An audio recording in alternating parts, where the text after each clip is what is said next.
Welcome to the inaugural episode of the Turn on the Music podcast. My name is Kyle. I'm very excited to be here with you guys today. This has been a long time in the making. We've been working on this for months, and the fact that we are actually recording today is awesome.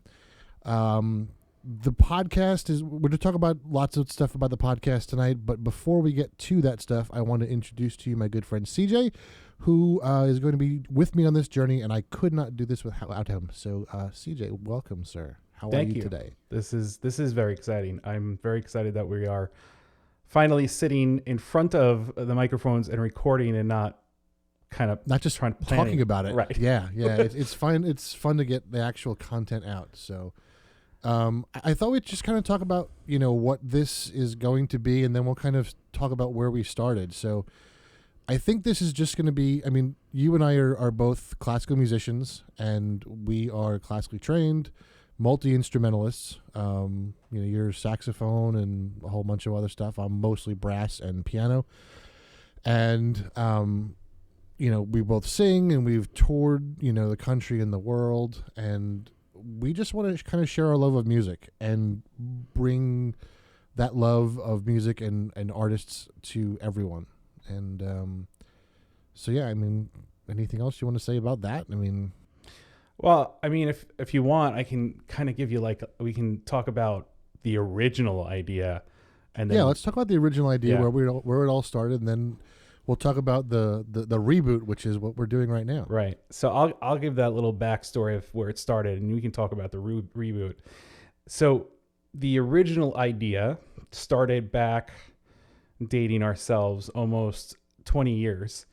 And it's crazy how long it's been. Then we that's when we met. And then kind of years later, it was us and one other friend, and we were all talking about this idea of, building some kind of music or database of musicians that you may not hear on the radio. So as Kyle said, we're all multi, musicians. We both sing, we both played instruments. Our third friend was a singer, played a couple instruments. So it was one of those things that we were kind of like, all right, cool, let's do this. And we started talking about the process. We were going to do a blog. We were going to go into YouTube. We were going to make some really cool things happen. And really cool thing is that it gave me a reason to learn web design. It was actually how I started learning web design. I remember that, yeah. I used it as, and I'm still old school web design because of that, but, No, that's a very good point. And it gave me an idea to play around with logos. So I started doing logos at that time. So it's a very good point.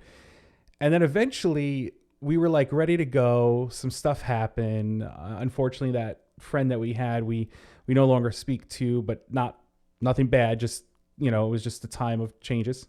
Yeah, we all kind of moved. Yeah, exactly. We're in different parts of the country now, I'm 800 miles away from you right now. Yeah. So, yeah. And we just, life gets in the way, and we know that happens. And that ended in 2009. I only know this because that's when we started and ended the Twitter account, when Twitter was kind of coming about. And This kind of leads into the reboot, which Kyle's going to talk more about. So the reboot actually started with a bad day at work when my boss called me over and said, "Hey, by the way, we're getting rid of Zoom. We're going to use Teams." And oh my goodness, really? Yeah. By the way, I don't know this story, so this is new to me. We just connected to kind of build a project. So yeah, I've been keeping this story from Chris from. I knew I was going to do it. It's okay. How long did it take? That's right. You knew me as Chris for how many years, and here I am saying I'm CJ. Exactly. Yeah, it took me 3 minutes before I called you the wrong name. So anyway, so my boss came over and said, "Hey, we're going to be using Teams instead of Zoom," and I went, "Oh dear Lord!" And the big thing for me is that I was using Bluetooth headphones, and I have one computer where Bluetooth is locked down, so I can't use the Bluetooth headphones on that computer. So it started out with researching headsets for Teams. And I was like, you know what? While I'm researching this, let me do some research on a really nice set of headphones that I could really enjoy music with. And I found a video by a guy by the name of Josh Valor. And I'll put this in the show notes. I'll put the video. I'll put his channel in there. He does a lot of headphone reviews. And in that review, he mentioned an album by Amber Rubarth. And we're going to talk about Amber Rubarth in a couple weeks. This is the reason we're going to talk about her, because first off, she's not really well known, but she kind of sparked this whole reboot in my head. So I was working Saturday morning doing some graphic design for a friend of mine, and I put on her album, and I was, you put on music and you just kind of like it's in the background. And this whole thing was a different album for me. It started with cello panned hard left, and for those that don't know what that means, it means that it's just coming out of the left speaker. And then That's the violin, yeah. So that's awesome. it gets better. So the violin then comes hard right. So I have cello and violin, and now I'm like, okay, cool. So I kept on working, and then all of a sudden, Amber starts playing the guitar and singing. And in my office where I was listening, I have 2 speakers. And what it sounded like was that Amber was coming from about 10 inches to the right of my left speaker. And the percussion that came in shortly after was 10 inches to the left of my right speaker. So what I could audibly hear where each person was standing on the stage. And it caught me by surprise. Like, I've heard it in surround sound like that. I've never heard it come out of 2 speakers like that. And I just stopped what I was doing, and I closed my eyes and I listened for several tracks. And I remember there was like the 3rd or the 4th track on the album. It's she stops singing and the percussion becomes front and center. So it's, cello on the left, percussion center, and then, the fiddle on the right. And I remember just closing my eyes for the whole album and just listening, hearing how these people were moving across the stage. And at one point I opened my eyes expecting to see them standing there. And it was my whiteboard. And I was like, oh, that's disappointing. And then... And a couple days later, I ordered the headphones that the guy was reviewing. And, as I do with all my audio stuff, I put it through a test. And I have a list of songs that I kind of test the stuff so I know what it sounds like compared to my old stuff. And the first song I listened to was Sir Duke by Stevie Wonder. And one of my favorite songs of all time. And I love Stevie to death. He's an amazing musician. And I remember listening to it, and I was all of a sudden hearing things that I've never heard before. I mean, I've heard Sir Duke thousands of times, but now I'm hearing like the intricate parts of Sir Duke that I've never, ever heard before. And the weird thing is I'm sitting there and like it was almost like sitting in the studio with them, because they were coming from different directions. I could hear where the bass was. I could hear where the piano was and hear where the background vocals were and the strings and all this sort of stuff. I could feel where they were just by listening. And then I started listening to Superstition by Stevie Wonder, which is another great one. That one boggles my mind because he played drums, bass, and 8 keyboard parts on Superstition. I had no idea there were 8 keyboard parts in Superstition. That's ever. amazing. And what I always thought was just 1. And then now that I'm listening, I heard 5. And they were all panned differently. That's crazy. I'd never heard it before. So what this turned into was all of the music that I loved and have loved, I'm now hearing again, almost like for the first time again.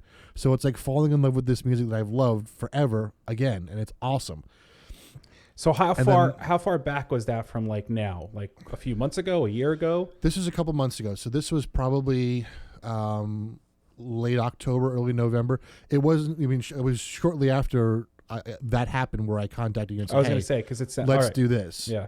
It was right around it was like that weekend that I was like, yeah, we need to reboot this. That's awesome. Because, I realized that I was using music as a distraction and I wasn't enjoying listening anymore.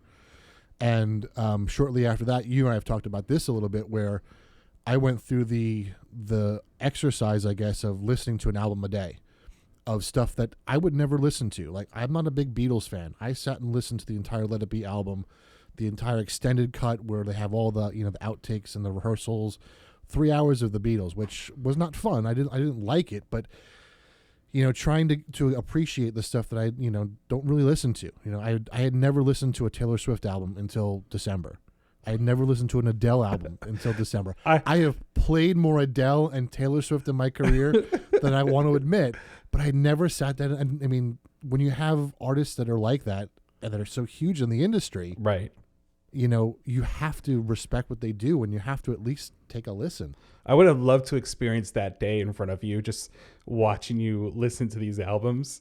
Well, here's the funny story, because I did the Taylor Swift at work, right? And I was using the new headphones, which are open back headphones, and right. The open back headphones, they're They're not isolated, so people can hear what you're listening to. So there was a lady who sits around the corner from my desk. She comes running around. She goes, "You're listening to music?" I go, "Yeah, I'm sorry, am I bothering?" She goes, No, I love it." She goes, "But Taylor Swift?" It's like, yes, it's Taylor Swift. That's too funny. You know, and it's not that I don't appreciate what she does. I really appreciate her songwriting ability. The fact that she's re-releasing everything is amazing, and it's just not something that I gravitate myself towards. But the fact that she's done what she's done is incredible, I think. And I think the same with Adele.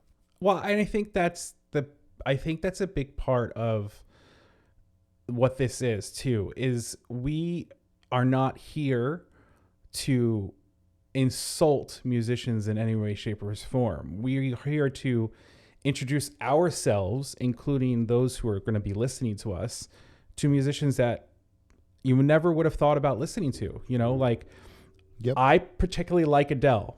On a vocal level, I happen to like her. I do like some of her albums. So I'm not afraid to admit that.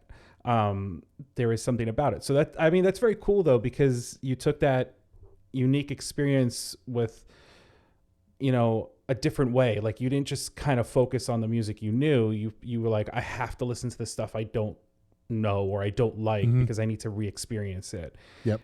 And you find a new appreciation. Like you said, like, there's stuff that I've heard that I'm not a big fan of, but same thing. You appreciate what the work they put into creating an album. One of my coworkers introduced me to Coheed and Cambria, and I've heard of them. I've never listened to them. And one weekend he said, "You have to listen to these two albums." And the two albums were 8 years apart. And again, it's not my cup of tea, but listening to the lead singer, one was from, I think, 2013, the other was from 2021. The fact that like it's a lot of yelling and screaming vocally, the fact that his voice hasn't changed in 8 years, like, I appreciate the vocal technique that goes into that. Like, that's not easy to do. 8 years of, singing like that, it's not easy to do. I have a buddy that does like that growling, like doom like brought out, like, I don't even know how to explain it. It's like just drawn out. And we had this conversation, and he's mind you, he's like 10, 15 years younger than me, but we had this conversation. We talked about how someone was like, "How do you do this? How are you not sick or not have a voice or whatever?" And we were talking, he's like, from your studies that, because we were talking as a group of like three or four people, that if you do it right, you can go the whole night, and you could do it the next night and the next night after, and last 10, 20 years doing the exact same thing, as long as you do it properly. And that's the cool part about this too, is that when you listen to different singers, sometimes you're like, how is that possible? Like, Rod Stewart has a lot of popular songs out there. How many surgeries has he had on his throat? Like, he's had many surgeries, and he's still singing, and he's still doing it. And this is not me putting Rod Stewart down in any way, shape, or form. I'm just saying, like, even on that aspect of it, like the fact that this person has had multiple surgeries and still making this work in some way is kind of impressive. So it's very cool to see that, but we miss out on those. What was her name? The person that you found that had the violin? Amber Rubarth. So we miss out on those Amber Rubards. We miss out on those people because they're trying something different, and because they're doing something different that's not mainstream, we don't hear them.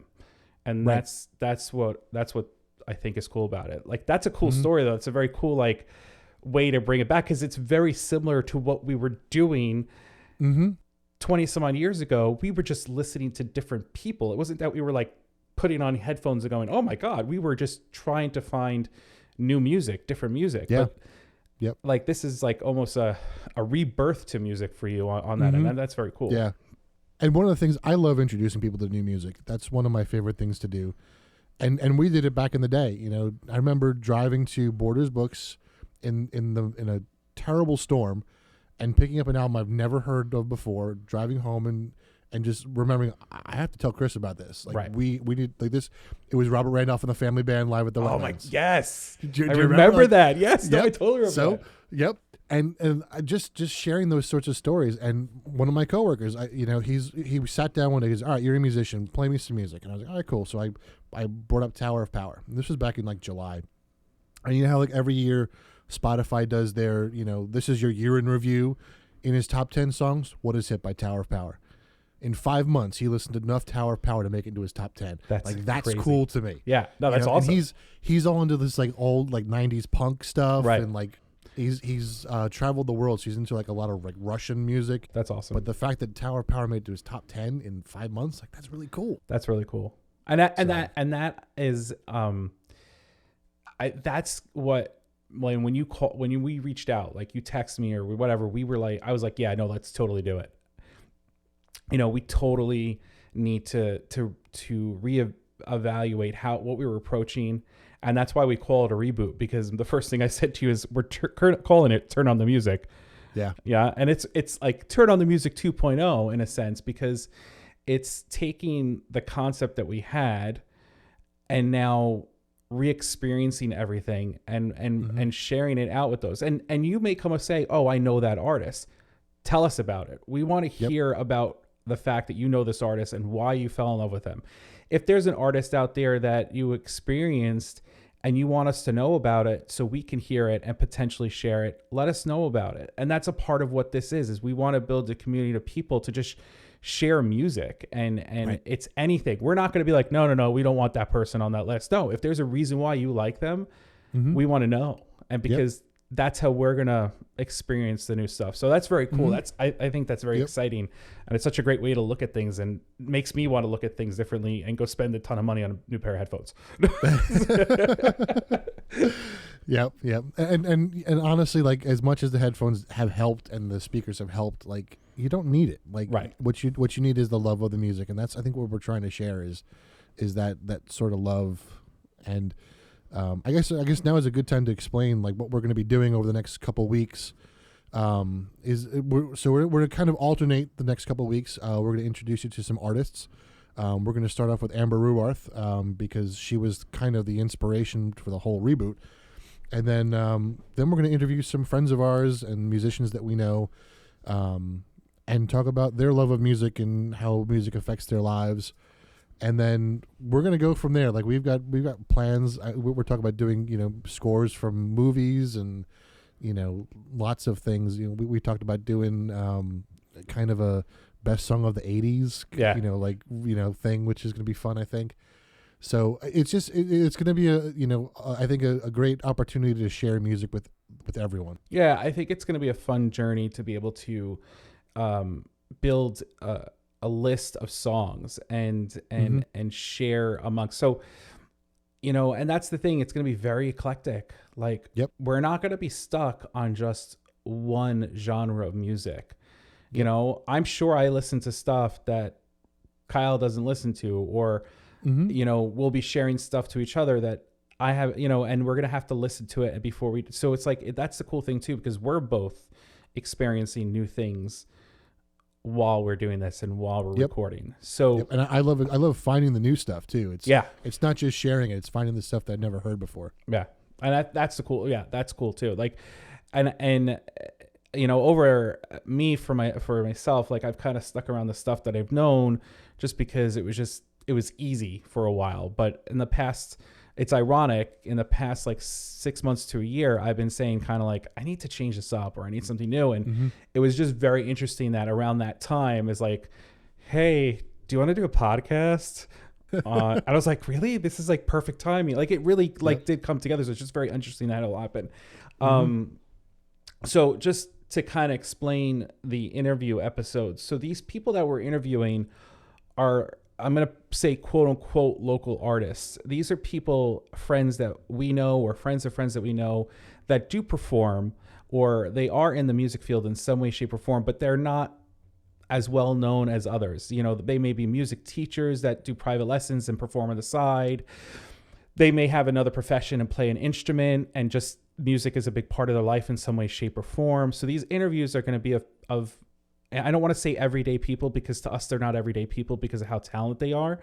But in a sense, that person that you may wave to on the street could be that person we're talking to. It's not going to be some celebrity. As cool as it would be to have certain musicians that are popular come on, we are trying to really bring that local flavor to it. So, and I don't mean local just to like, I'm in New York and Kyle's in Ohio. I'm talking about we have people across the country that we will be talking to. And that's the cool thing about it too, because we're going to bring that aspect to it. And they're going to have some questions that they'll like kind of have ahead of time that they're going to answer. And then we're going to kind of throw some rapid fire questions to them. Mm-hmm. Yep. Yeah. All right. So why don't we give them a brief look at what the questions are going to be like? Would you like to do the questions first or answer the questions first? Well, the fact that I'm a little frazzled at the moment because we didn't have them right away, why don't you stump me and ask me the questions first? Now, mind you, so everybody knows who's listening, we have a list of questions. So yes, I've seen them before. I don't know the order that Kyle's going to ask them. So that's going to throw me off. It's not like I'm going to be able to say, oh, he's asking this question first. So I know that sounds weird, but I just want to let you know when we do these, we're going to randomize them for everybody because we don't want them to know what's coming. So it throws them off. So Kyle, go ahead. I'm going to start off with an easy one. What drew you to music? My grandfather, he was an opera singer, sang in the Met Opera for over 40 years. Do you know, I didn't know that until last week. Really? I never said that. I never knew that your grandfather was an opera singer. That's really funny. Yeah, no, he was for over 40 years. I actually, in the Zoom video, there's like a frame behind me. So I have two things hanging up on my wall that have my grandfather's name on it because he sang in the Met. And they're saying, yeah, no, I was originally going to become a drawer. I wanted to draw and animate for Disney. And then as I got into high school, music became popular with me because of my grandfather, and that's what got me into it. So my grandfather, yeah. That's too funny. I had no idea until last week. That was weird. Yeah. I'm actually going to keep these in order because I'm going to randomize the lightning questions. That's what I'm going to do. Okay. Because I think these make sense if they go in order. So, do you consider yourself a singer or instrumentalist? I consider myself a singer. The reason why is because that's the first thing that I did. And I was doing that at a very young age. I was always singing, even though I did play saxophone since I was like 4th grade. But singing always was more prominent in what I was doing. I don't consider myself an amazing saxophonist. I'm not saying I can't play it. I would never consider myself an amazing saxophonist. So I always lean towards singer. But knowing the theory that I've learned as an instrumentalist has made me a better singer. Here's my additional question, one of the ones I was going to throw at you. Do you, when you listen to music, do you listen to it, do you focus more on lyrics, or do you focus more on the instrumental, or do you gravitate towards the whole thing? Do you gravitate towards one part of it or the other? That's a really good question, actually. Thanks for stumping me. I know. Because I find myself, because I'll answer this question. Yeah, you know. I consider myself an instrumentalist, and I find myself, I have a hard time picking out lyrics sometimes because I'm so focused on what's going on in the background and the instrumentation and the orchestration and that sort of thing. I remember listening to Coheed and Cambria, like I was talking before. There is a story, like if you listen to the whole album, like it's all based on a science fiction, like graphic novel. Okay. But I had a hard time focusing on the lyrics, and I think that's because I consider myself more of an instrumentalist. So I was wondering if you consider yourself more of a singer. Do you gravitate more towards the lyrics, or do you still? Because you do a lot of like orchestration and arranging too, so I know that you have that. So just kind of an interesting thought. I don't know. I tend to. So if I was going to kind of go down the line, I listen to the voice first. I'm always interested in the voice. I'm curious because there's a technique that you can use to sing, but it's a technique that you can use for any type of singing. So even though you may learn it for one, if it's done right and you learn the right technique, it helps you sing longer, handle things better, like that type of thing. So like whether you're singing opera or you're going all the way down and you're doing like heavy metal, if there's a certain technique of how you place your voice. So I'm always listening for that. And then I think I go down to the lyrics because as a singer, that's what you're singing. Like right, that's what you're trained to focus on. Right. And then so I have a tendency to answer this question more further. I'll listen to the same song like 3 or 4 times because I'll listen to the voice, then I'll listen to the lyrics, and then I listen to the background of what's going on. So gotcha.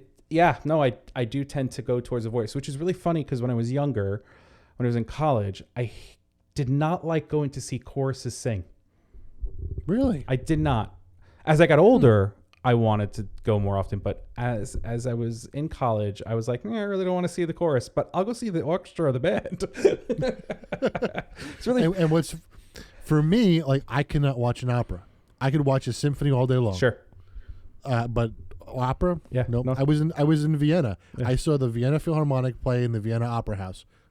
Bored to tears. Yeah. But every Thursday morning, my roommate and I would go to the New York Philharmonic open dress rehearsal, and we just watched. That's awesome. I loved it. That's it was cool. great. Yeah. What instruments do you play? I play the saxophone. I do play the clarinet and I do play the flute a little bit because I learned them because of how they're connected to the saxophone. Mm-hmm. I don't really play much more than that, but I'm gravitated towards the woodwind instruments, so I can pick them up. Like I have played oboe a little bit and I have played that stuff. So it's just a matter of me kind of sitting there and learning the keys or relearning the keys in a sense, or right. That stuff. Yeah. But just remember the fingerings. Yeah, the fingerings. Thank you. I couldn't think of the word. I'm that good of an instrumentalist. I couldn't think of the word fingerings. Well, that's why you don't teach. All right. That's exactly. So it's, I tend to do that.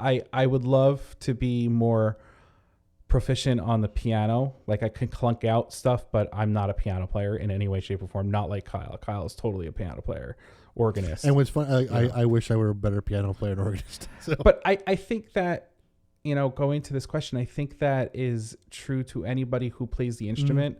If you are that type of musician, you're always looking to grow and become better. So you're never going to consider yourself an amazing pianist. Or I'm never going to consider myself, even as a singer, I don't consider myself an amazing singer. I'm always trying to do better or do more. So yeah, I started when I was, I was in 4th grade. So that's about the time I started really getting into music, was 4th grade, playing saxophone, singing, because we kind of had to be in the chorus and stuff. So I got into it. So just being in the chorus, was that when you really started to focus on your singing, or was that afterwards? That's actually, the funny thing is, I didn't really start focusing on the singing. So I played saxophone. I did sing. When I got into 6th grade, 7th grade, I focused on playing saxophone. I was not in the chorus during middle school. And then 9th grade came around and I auditioned for a show. It was Kiss Me Kate. And I didn't get anything, which was fine. I was in 9th grade. I didn't expect to get anything, but I was asked to audition. And what happened was 2 of the guys had to pull out like 2 or 3 weeks before it started. And I had to learn, because I was their understudy, I had to learn one of the roles in like 3 weeks. And well, I wasn't the understudy. I became the understudy, which is why I had to learn it in 3 weeks. If I was understudy, I would have learned it before. I did all that. I sang, apparently got a really good review in the school paper. And because of that, the chorus teacher is like, why are you not singing? So I was pulled into chorus. So I kind of sang a little bit. So it wasn't until like 9th or 10th grade that I really started picking up my voice and singing and really focusing on it. And I, in college where Kyle and I met is where I focused on classical and opera training. Yeah. Interesting. What made you choose a saxophone? Because I was in 4th grade. I was like, oh, cool, the saxophone.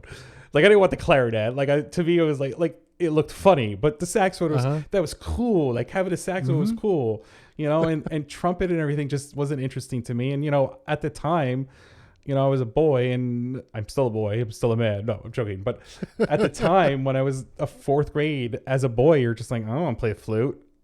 Right. Though I had 2 friends that played it, and they were phenomenal players. They were like, screw it, I'm going to play the flute. And I was like, that's awesome. I was like, no, I'm going to play saxophone. That's cool.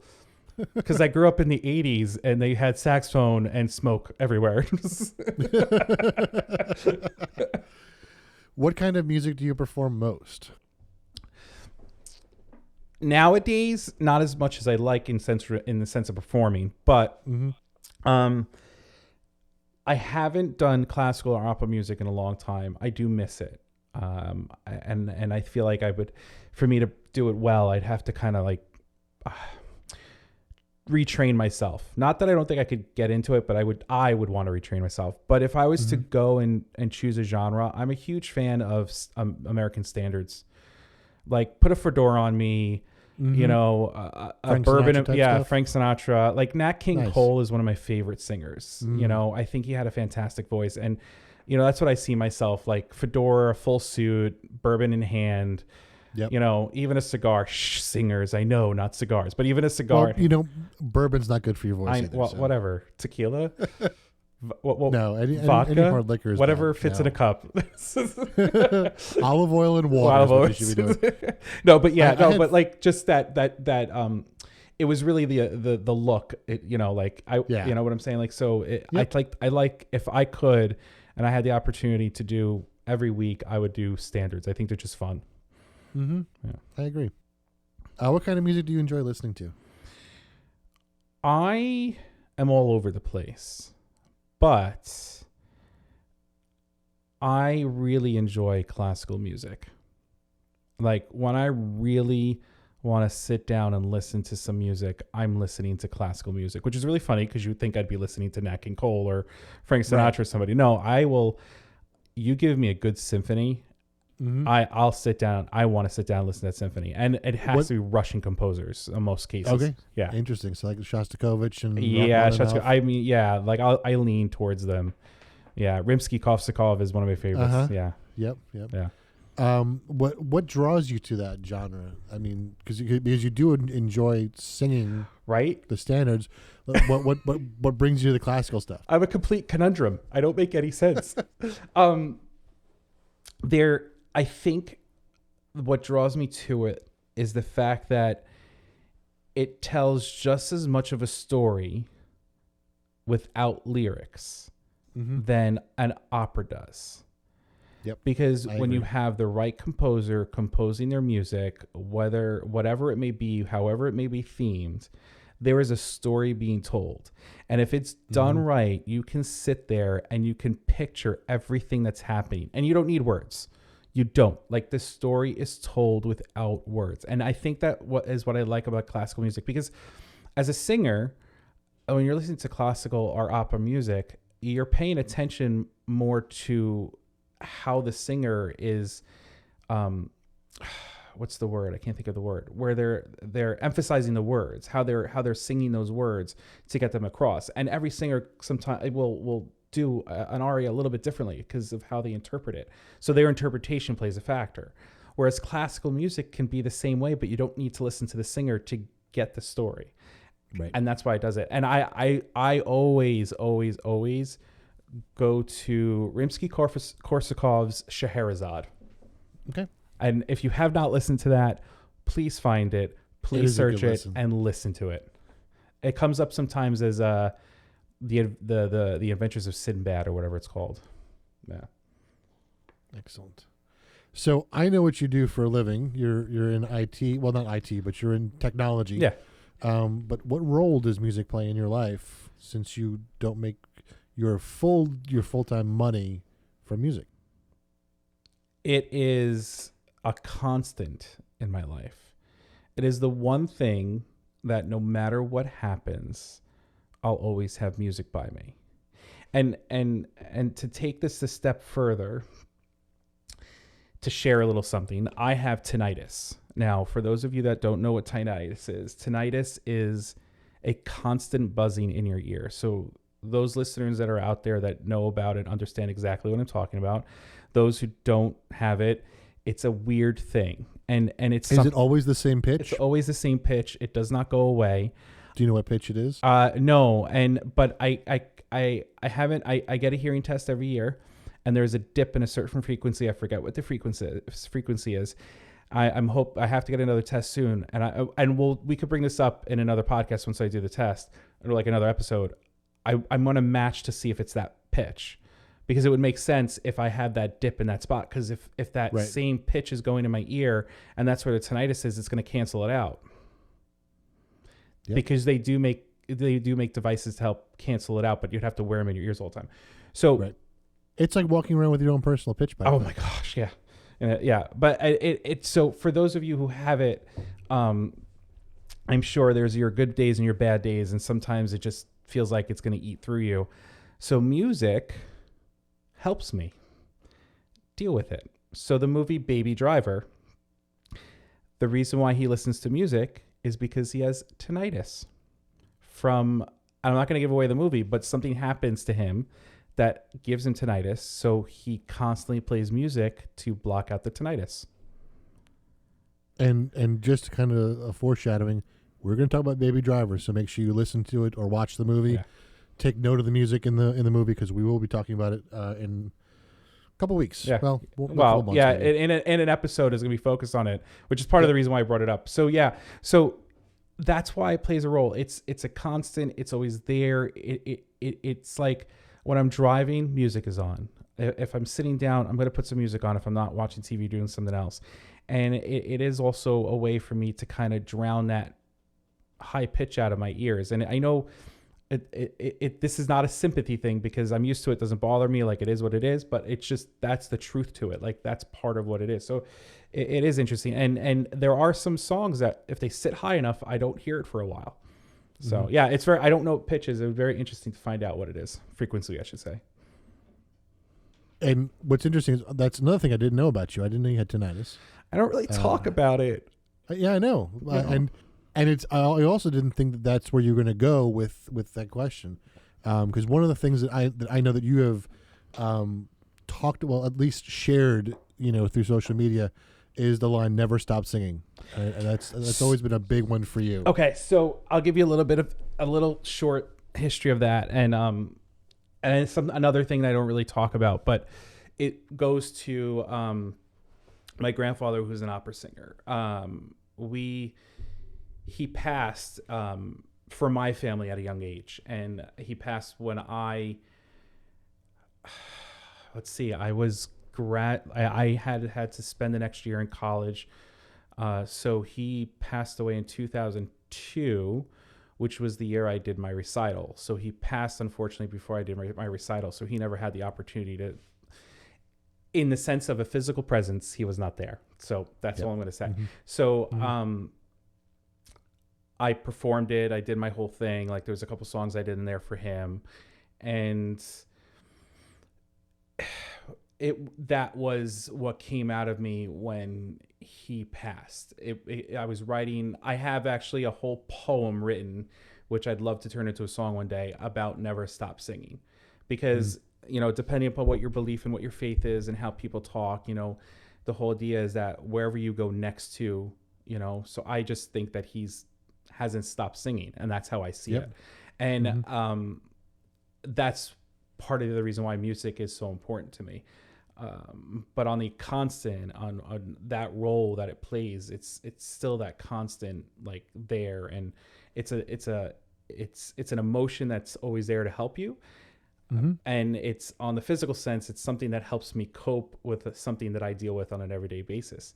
So it's a very a unique thing, and I think music is just amazing because it's sound where people can either hear it or feel it. So if you are hard of hearing or deaf, there are people out there that still enjoy music to some extent because of how they feel the music.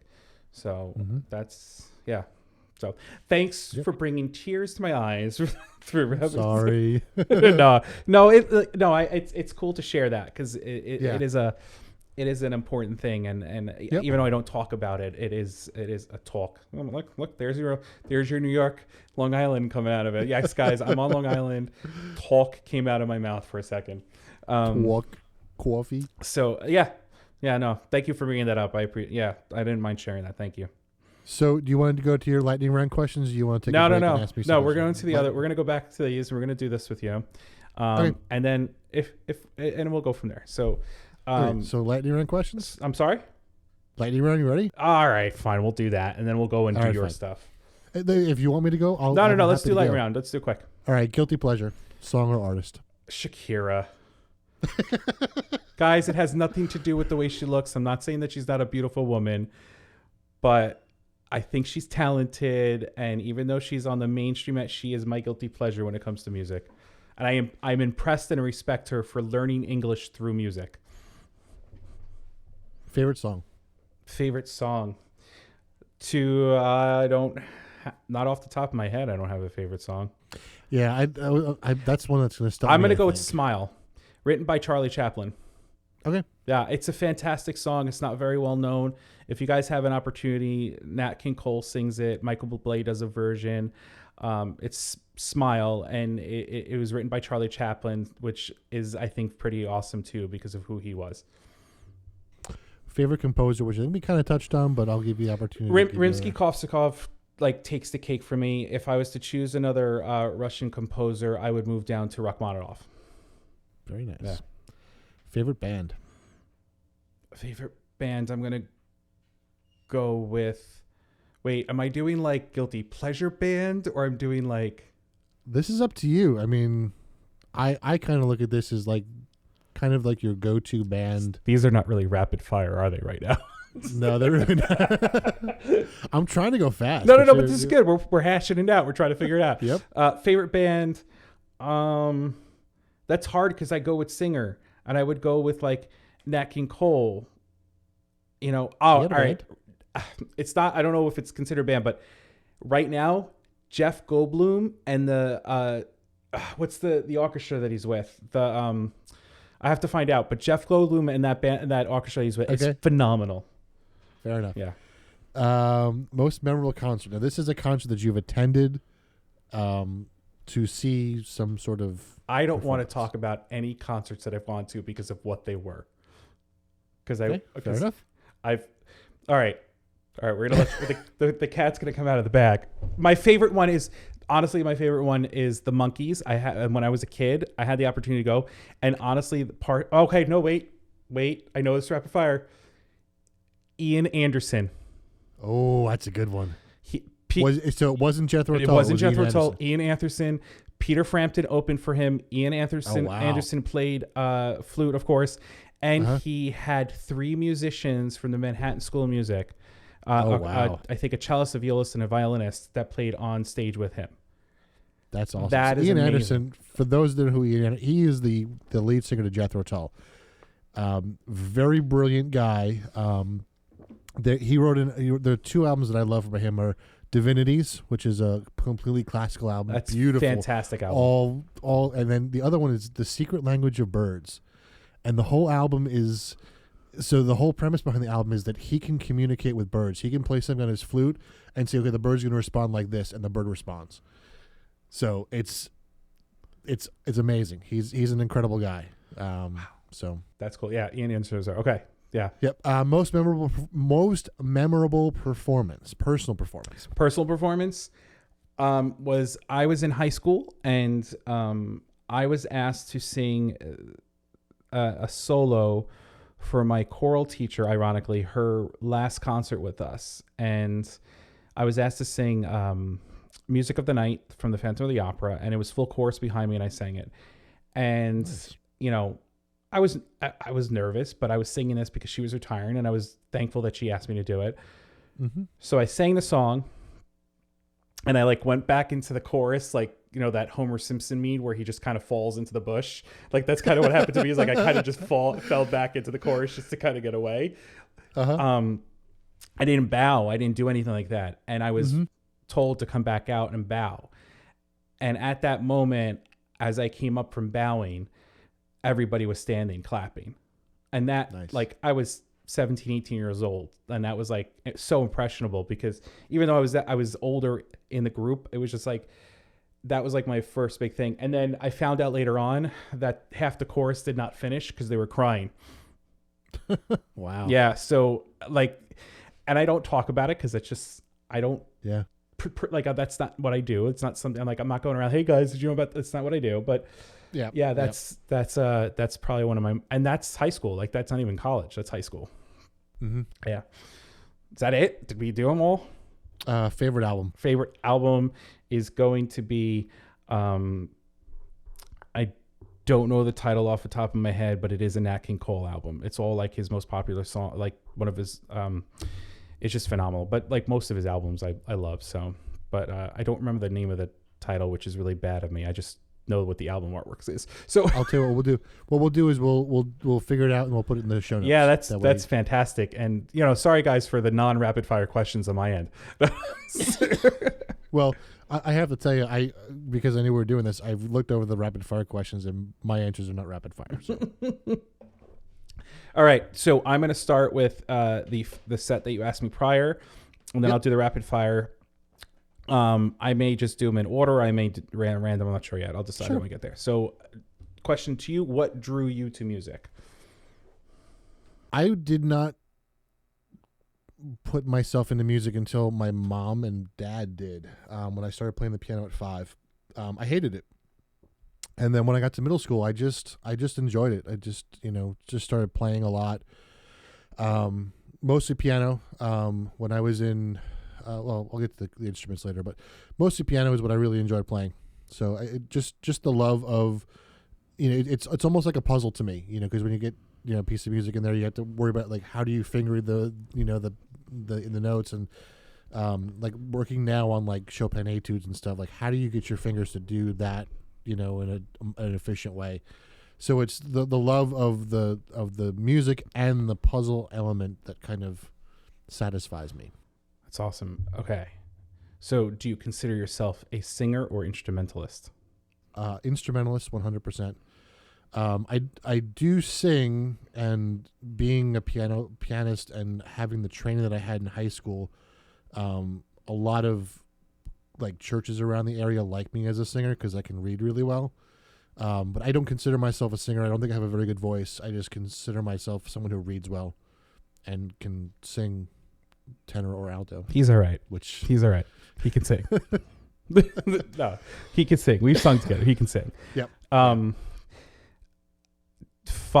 So following up, because you are a tenor, right? I am. Yeah, I'm a low-ish tenor. Okay, but kind of high-ish. When I'm singing, I can sing alto comfortably. Okay, but with COVID now, yeah, I have not sung in 2 years, so I am way out of shape. So, just in case you guys weren't aware, we're both tenors. So if you can't tell from our spoken voices, we're both tenors. Think about that.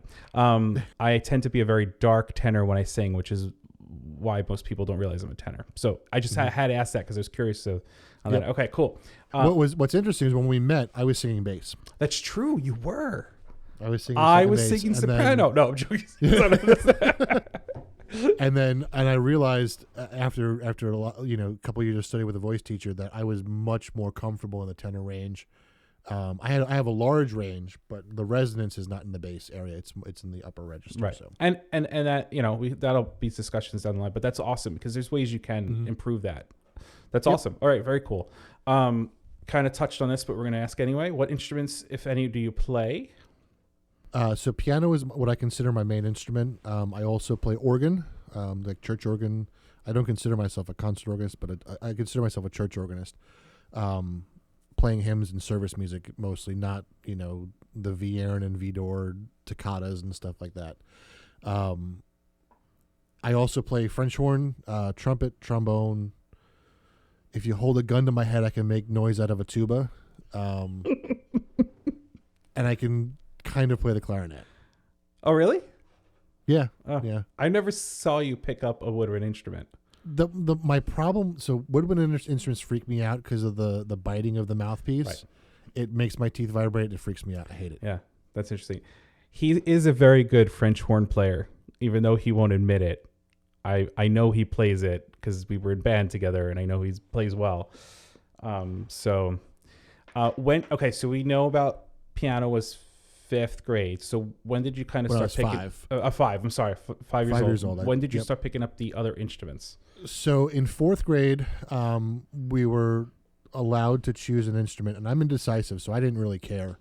So they went, all right, you play the piano, you're going to play the cello, because no one knows how to play the cello. We don't have anyone who wants it, and it's difficult. You play the piano, you should be able to figure it out. I couldn't figure it out. And then 5th grade, the same thing happened, but with the French horn. They said, it's a difficult instrument. You play the piano, you'll be fine. And I was. So 5th grade, I started playing the French horn, and I played through middle school, I didn't play French horn in high school actually because I didn't like the band director. And in my high school, it was very difficult because our choral program and our band program were very, very active, and it was very difficult to do both at the same time. So I gravitated more towards the choral music, and I didn't play in band because I just didn't like the band director. I did have, when I was in middle school and most of high school, I did have a brass quintet that we played. We did like nursing home gigs and stuff, which was really fun. We had 2 trumpets, myself on the French horn, a trombone, and a tuba.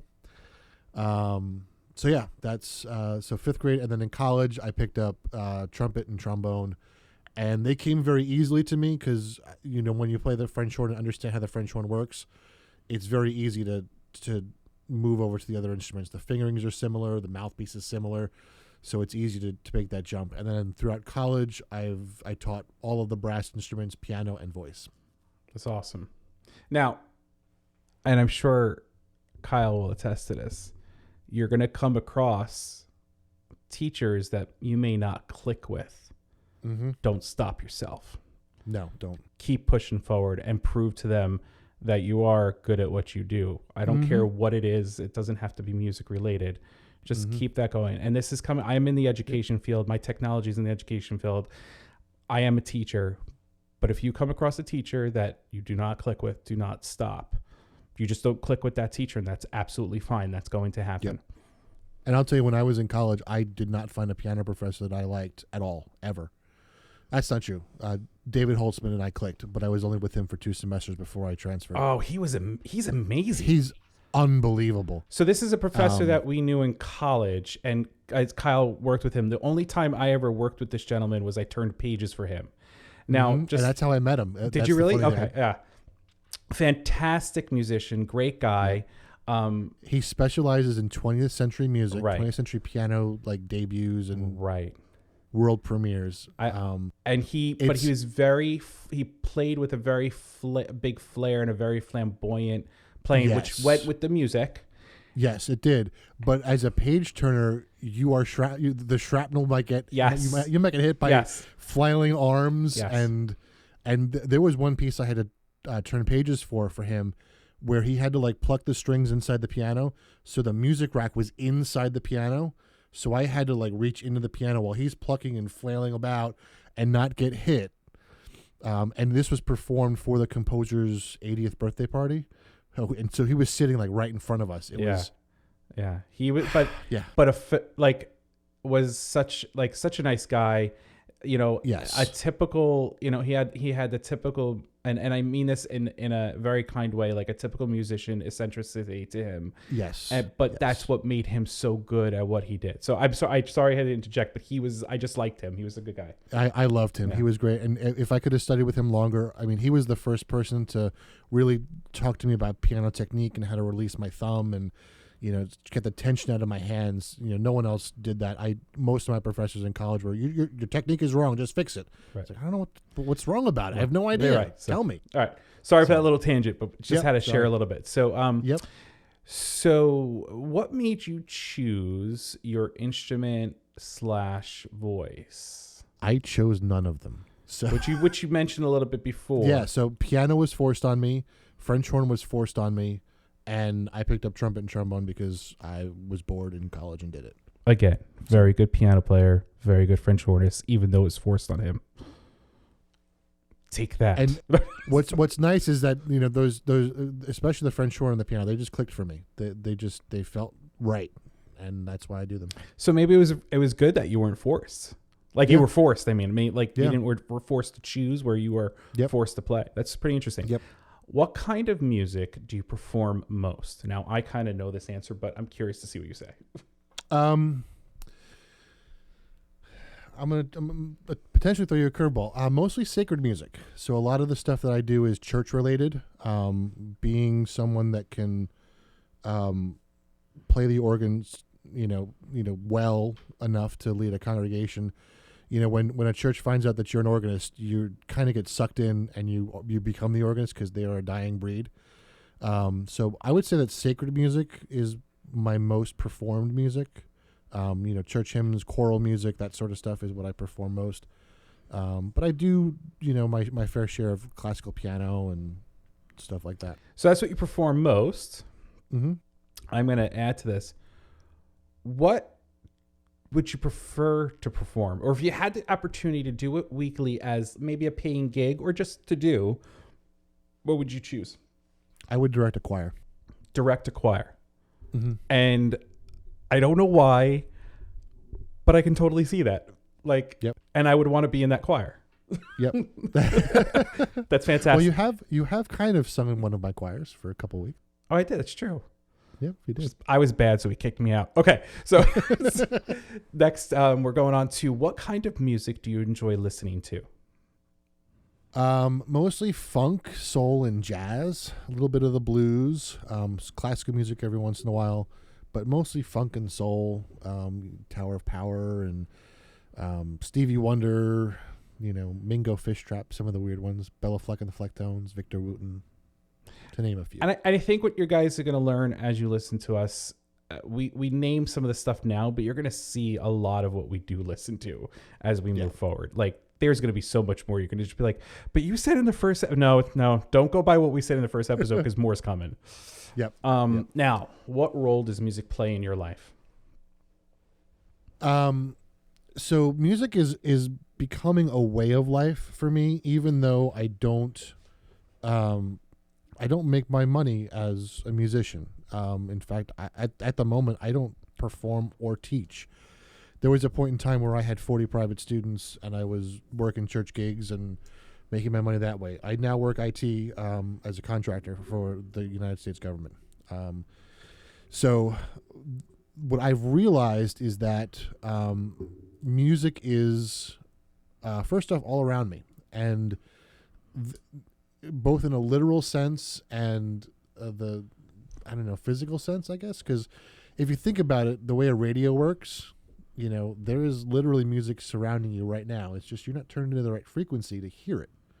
But you have things like birds chirping, the rhythm of cars driving down the road and hitting bumps. I'm shaking my head to all this, everybody, just so you know. Yeah, I mean, like the wind blowing through the trees, there's melodies everywhere. There's, and one of the things that music has done for me is I'm a very anxious person. I have very high anxiety. I meditate a lot to help prevent that. But what I realized is that when I realized that music is all around me, I started becoming a musician all the time, and I don't have anxiety as a musician. I have performed in front of, I think the biggest crowd I performed in is about 14,000 people. That doesn't bother me. I've sung backup for Andy Williams. I sang backup for Judy Collins. Whatever. It's not a big deal. There's something about music that calms me, and I'm learning to use music as a way of life to keep my anxiety in check. Not just meditation, but the actual walking around as a musician. Which I think is such a great thing to say, because that's the other aspect to this whole thing, is how music can be healing, can help you get through the difficult times, get you through the happy time, get you through anything. So that's another aspect to this whole thing, is that you're going to learn about other musicians, other artists, and you may find music that may help you through a stressful time. I need something to help me with my anxiety. We both, as Kyle mentioned, and I just learned a few weeks ago, that he meditates, and I do myself. A lot of my stuff is breathing practices. So that is a very cool, it's very cool to share that, because I think that's something that we, at the bottom line, like Kyle said, music is everywhere. Mucus. I almost said mucus. Mucus is everywhere. We are still in COVID time, so mucus is everywhere as well.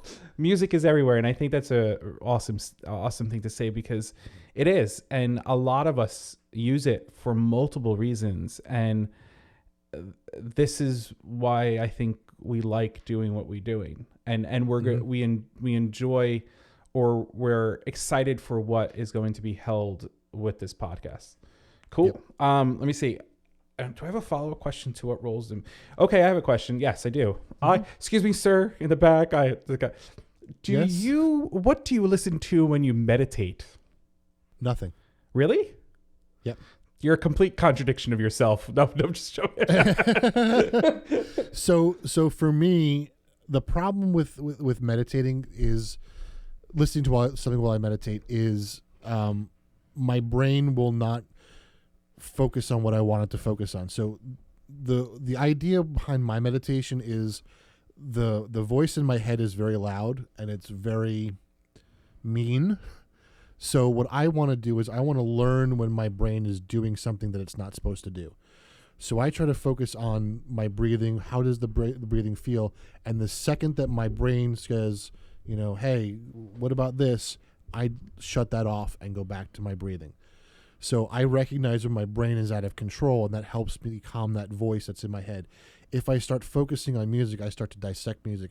I can't listen to music when I sleep because I start dissecting the music in my head, and I'll just stay awake listening to it and pulling it apart and figuring out what's going on. So for me, meditation, it's either a guided meditation where it's just a constant reminder to focus on your breath, but it's not music, or it's a silent meditation. Interesting. So like nothing in the background that's just these long drawn out, nothing. Okay, cool. No, that's fair. I mean, I appreciate that. Mm-hmm.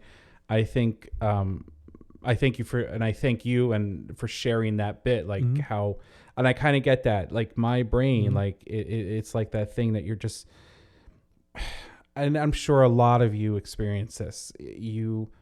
There's so much going on inside of your head that sometimes you don't know how to turn it off. Yep. And hopefully, and for me, that's what meditation does. Right. It makes me realize when my brain is out of control, and I can stop and say, okay, we need to come back and focus. right. And listen, we're not professionals. We're not telling you that this is the way of the highway. Like that, we're not saying any of that stuff. But what we're just saying is, these are the things that have helped us. And as we go further into this podcast and learn more and where we're going, you're going to hear that. You're going to hear that a lot of what music does for me is the same thing like Kyle does. It brings me back. It helps center me back to where I am, whether it's anxiety or stress or whatever, which I do have myself. And I am with Kyle. There's a lot of stuff going on in there, and I totally actually understand more. And I've never shared that with you, of that anger in the head. I get that like a lot. So please take everything that you hear from us as just us sharing. And if you take one thing away, that's awesome. If you take nothing away, that's fine. We just hope you enjoy the time and listening. Yep. All right. Rapid fire questions. Yay. But for some reason for us, they're not rapid fire because they're not. All right. Yeah, they're not. Here we go. Favorite album? A Hot Night in Paris by Phil Collins. That's a good album. It is. That's a good album. Okay, good. Phil Collins in a big band. Yeah. Okay. That's a good album. Favorite song? Ooh. Sir Duke by Stevie Wonder. Favorite composer? Rachmaninoff. Most See, rapid fire. I'm good. Yeah, you're good. Most memorable personal performance? This is a difficult one. So there's two that come to mind, and the reason it's two is I don't know that the first one counts as a performance, but my last rehearsal in my choir as a sophomore, we were asked to sing one of our traditional songs for the last time, and our director said, "Listen, I'm going to start you off, and I want you to close your eyes and just whatever happens, happens." He must have known something was going to happen because he was just that brilliant. He must have felt something in the room. So it was Lord of the Dance by Larry Fleming. And I remember about 8 bars in, I had what musicians would call an out-of-body experience, where I was looking down on not just myself, but the entire choir. We were sitting in a giant circle, and I could see every person's face. All of our eyes were closed. And the sound that I heard was amazing. And I remember after that rehearsal, we were walking down the hall. It was me, my friend Justin, Steve, and Mattia. And Justin went on to be this brilliant scientist at MIT. Steve is an incredible musician. He's a pianist and perfect pitch, and And Steve looked at us and said, "Hey guys, did you?" And then Justin went, "Yep." And Mattia nodded her head. And then there was a group of people behind us, and they said, "You guys too?" We're like, yep. And we all knew, we all had the same experience, the same out of body experience, which was really interesting. And the more people I talked about after that day, they had very similar experiences, which is unique for, first off, to be in a high school and have, 70 or 80 kids have a similar experience. So it wasn't in front of a crowd, but that would be one. The other one is the same group. We toured through Sweden. It was our second concert in Sweden that we performed for our host families that we stayed with. And there was just something special about that concert. I have it on video. It was just a really well done concert, and it was the connection that we made with the families. We were singing to them, to thank them for giving us a place to stay. It was kind of neat to sing at a country that you don't know. They speak languages that you don't know, but music still brought us all together. That's a very good point. I'm sure we'll touch more on that in future episodes. All right, favorite band. Tower of Power. Most memorable concert. The last concert I saw was Victor Wooten, Reggie Wooten, Roy Wooten. I forget the keyboard player's name. Bob Franceschini on the saxophone, and Sinbad. Sinbad? It was Sinbad. He came up and played like rhythm and percussion, and it was the neat thing about that performance was Victor played none of his own music. It was all Sly and the Family Stone and all like soul. That's amazing. Classics, James Brown, and he was playing the stuff that he loves to play and he loves to listen to, and just the energy in that room was just.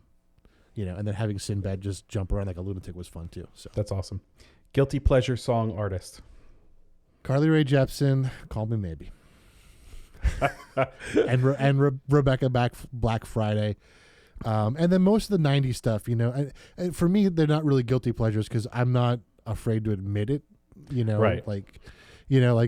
I'm open. I like them, Breakfast at Tiffany's by Deep Blue Something.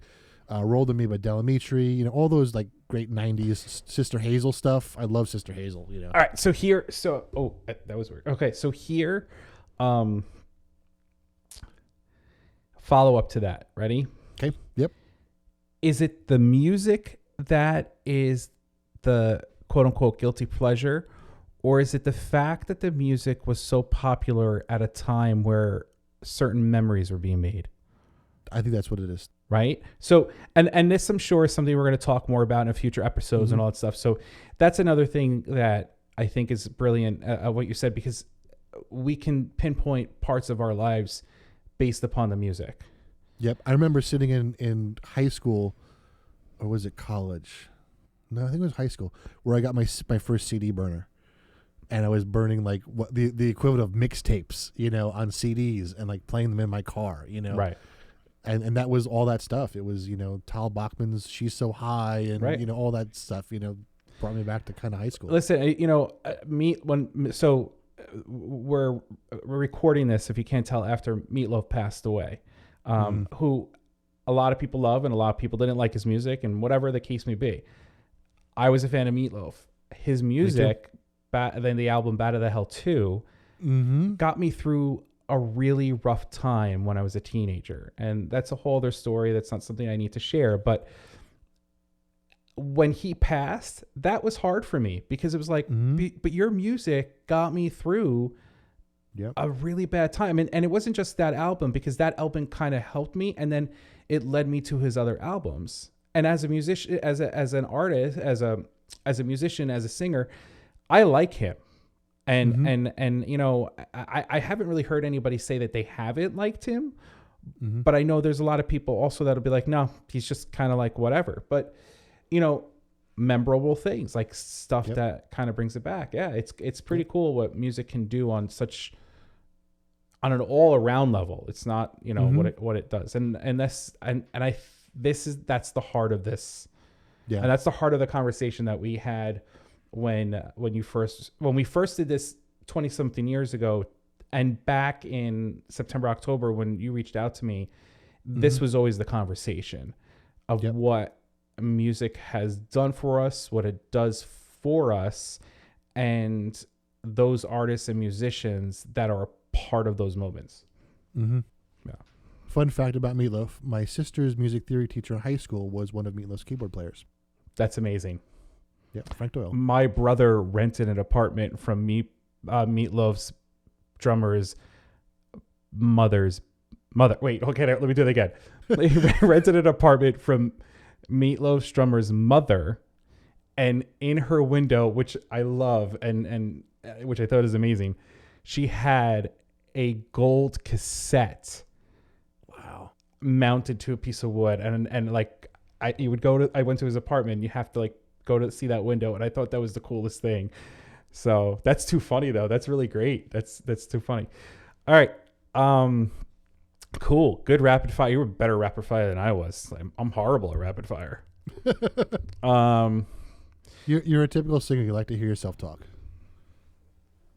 No, I'm just Italian. I just like to talk. Well, that too. Do you want to talk about what we're gonna be coming up with next? Sure, yeah. So on the next episode that you'll hear is going to be an introduction to the music of Amber Rubarth. Amber is a folk singer, which is totally left field for me. It's not something that I would gravitate myself towards, but her album is the reason that this became happening again, this reboot of Turn on the Music, and I need to pay her some respect. So we'll talk a little bit about Amber and her music, and specifically why that album hit me the way it did because of the recording techniques that were used to record it. So yeah, that's what's coming up next, and then we're going to do some interviews with some friends of ours. I have a friend of mine who is a fabulous cellist, and she is probably the smartest person I know because as she was making her family, she made herself a string quartet that she can kind of travel with. Her sons all she plays the cello, her sons play violin, viola, and piano. So she has literally a string quartet that she can travel around with, which is awesome. So that's so good. Yep. I love it. And then we'll do some more. We have other artists that we're going to talk about, and other people we'll talk about. I know you've got someone we're going to talk to shortly as well. I have a friend of mine who is an opera singer. She's performed many times, and she now teaches lessons. And she's actually, looking to get into teaching and being a teacher, music teacher. But she's fantastic, beautiful voice. And then we have some more people coming on. We have a few friends of ours that we have and friends of their friends that we're looking into. And they're all do something a little different, and we're looking forward to sharing their stories. And I know that they're excited. I know someone who's towards the west end of the States that we'll be talking to. So it'll be interesting. And like I said, these are all local people. These are all people that are either like us, where we work a full-time job and do the music, listen on the side, play on the side, whatever you want to say. And some that do actually make a living with it. Maybe they're teaching lessons or composing or even, playing at bars as a cover band, whatever. So it'll be fun to share. This was excellent. I'm very excited myself for this. So I hope that you guys join us for the next episode when it comes out. But Kyle's got some, unless I'm reading it, unless you want to read it, the closing remarks. It's up to you. No, go for it. Rock it out. All right. I will rock it out. So for those of you that have listened and made it this far, I just want to thank you for listening to our first inaugural episode of Turn on the Music, the podcast. Hope that you join us guys next week. For those that are interested, you can follow us on Twitter. We are at Turn on the Music. We're also on Instagram at Turn on the Music Podcast. If you like what you heard, share it with a friend. And if you really want to help us promote the show, head on over to Apple Podcasts, give us a 5-star rating. And yeah, that's about it. I just want to say thank you for coming this far. And we hope that you join us for the rest of the journey, because I think it's going to be a long road, but I think it's going to be a very rewarding road. I agree. Thank you. I thank you for joining us. Kyle, I'm excited for the next. Yeah, me too. Thanks, guys. See ya. Thank you.